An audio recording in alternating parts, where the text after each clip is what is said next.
In my previous videos, I have programmed EEPROM AT24C04 in C++ using the wire library. In this video, AT24C04 is programmed in assembly to store bytes of data which are then read and displayed on output port of the microcontroller. Integrated circuit AT24C04 is an EEPROM which has 512 bytes of memory. It is connected to a microcontroller using I2C technology, and we can connect 4 of these EEPROMs. The EEPROM uses bidirectional data transfer protocol. Address pins A1 and A2 are used for hardwire addressing. A0 is normally grounded. So if A1 and A2 are also grounded, then the device address becomes 10100000, and the least significant bit is based on whether we are reading or writing to the EEPROM. For reading, the value would be 1. For writing, the value would be 0. Therefore, the write address for the EEPROM is A0 hexadecimal, while the read address would be A1 hexadecimal. Timing diagrams of the write operations are shown here. We could either do a byte write, where we are writing a single byte into the EEPROM, or we could do a page write, where we are writing multiple bytes into the EEPROM. To write 1 byte, the microcontroller on the SD line will begin by sending the start pulse, and then the 7-bit device address along with the write low pulse. The EEPROM will then respond with a low acknowledgement pulse. Then the microcontroller will send the word address, which means the memory locations at which we want to store the byte at, and then the EEPROM will respond with a low acknowledgement pulse. And then we send the byte to be stored, and then the EEPROM will respond with acknowledgement, and then the microcontroller will end the transmission by sending the stop pulse. To write a page with multiple bytes, microcontroller starts the transmission by sending the start pulse, followed by the 7-bit device address and then the write pulse. EEPROM responds with acknowledgement, and then the microcontroller sends the word address, which is the start address in the EEPROM, and then acknowledgement from the EEPROM, and then microcontroller sends the first byte and then the second byte, and so on. And then after the acknowledgement of the last byte from the EEPROM, the microcontroller ends the transmission with the stop pulse.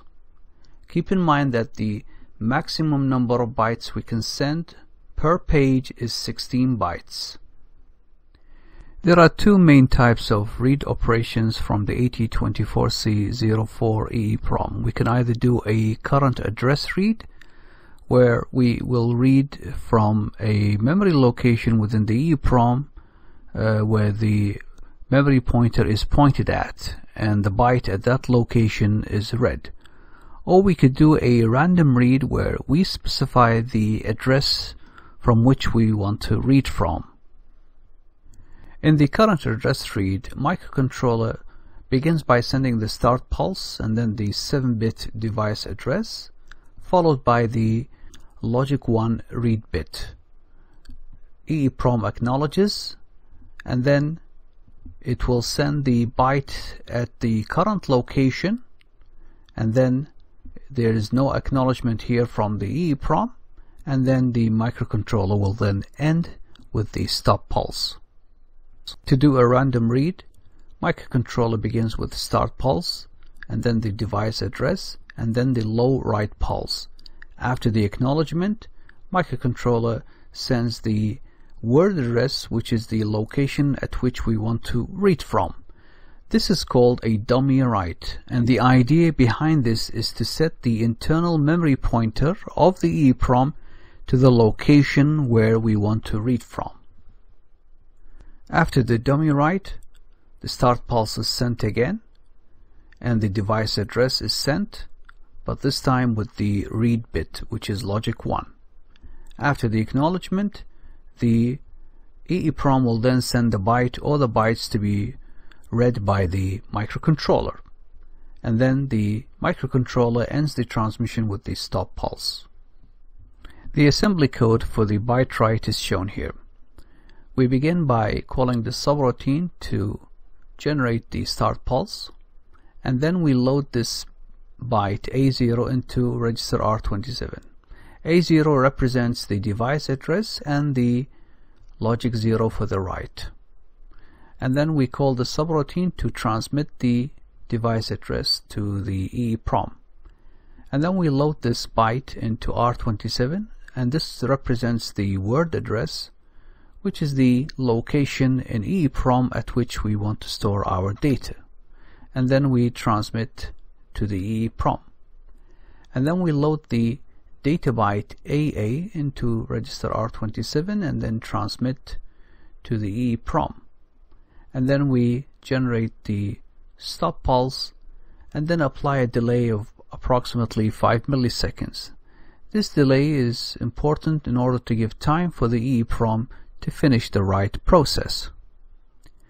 This is the code for random read. We send the start pulse, and this part of the code is for sending the dummy write. This is the device address for write, and this is the memory location in EEPROM where we want to read from. And then we generate another start pulse, and then we send the device address, but this time for read, and then we read the byte from the EEPROM and then generate the stop pulse.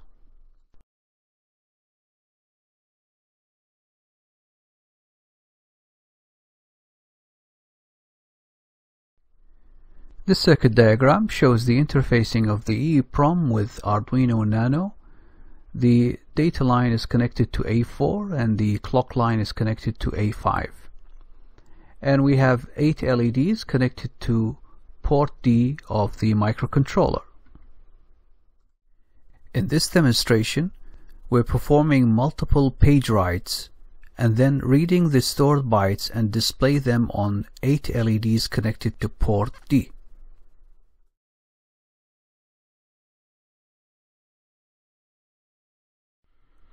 And now let's have a quick look at the sketch used to perform multiple page writes into the EEPROM and then read the data and the bytes from the EEPROM. Within the IONO file and inside the setup function, this function will initialize the I2C of the microcontroller to operate in master mode. This function will perform a multi-page write into the EEPROM, while this function will read the bytes stored in memory locations of the EEPROM and display it on the port D. And now we look at the assembly code inside the S file, and we begin with subroutine EEPROM write, which is used to perform multiple page writes into the EEPROM. We begin writing the first page. We start by sending the start pulse, and then we send the EEPROM address for write, and then we send the byte address. It means we want to start at this memory location inside the EEPROM, and then we call this function to send the multiple data bytes, and then we call this function to send the stop pulse and then apply a delay of 6 milliseconds. After a delay of 6 milliseconds, we begin writing page 2. We start with the start pulse, and then we send the EEPROM address for write, and then we send the byte address.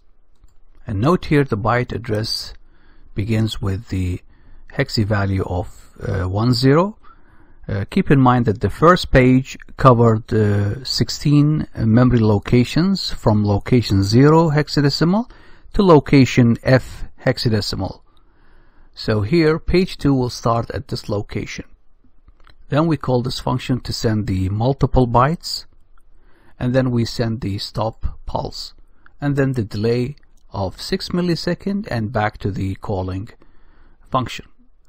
Subroutine page 1 write is used to send 16 bytes of data to the EEPROM, and this is done by storing the bytes in flash memory and using pointer Z to point to the bytes, and then using this code here we access the bytes one by one and send it to the EEPROM. Now this technique was explained in detail in my previous video when it comes to accessing flash content via pointer Z. In a similar way, subroutine page 2 write will send 14 bytes of data to the EEPROM, and the bytes are stored in flash memory and accessed by pointer Z.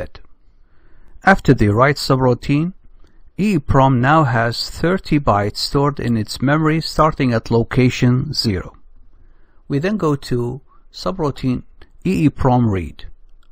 Here we are assigning register R28 to point to the first location, location 0 of the EEPROM. We begin by sending the start condition, and then we send the EEPROM device address for write, and then we send the byte address. So this part is the writing of, or the dummy write. After the dummy write, we send the start condition again, and then we send the EEPROM address, but this time for read. Next we send this dummy byte, and this is done for synchronization purpose. And then we send the stop condition, and meanwhile the byte has been transferred from the EEPROM stored at location 0, and now it is stored in the data register of the 2-wire. So now we get this byte and save it in register R28, and then display it on the LEDs connected to port D. We apply some delay, and then we increment register R28, so now it is pointing to location 1. And then we check, have we covered the 30 memory locations? If not, then we jump to label again and get the next byte from EEPROM. We continue with this process until all of the locations have been read from. So then we execute this instruction, which is branch on plus. We jump to label exit, and here we jump back and repeat the subroutine for reading the 30 bytes. In a future video, I2C device AM2320 will be programmed using assembly to measure temperature and humidity. Thank you for watching.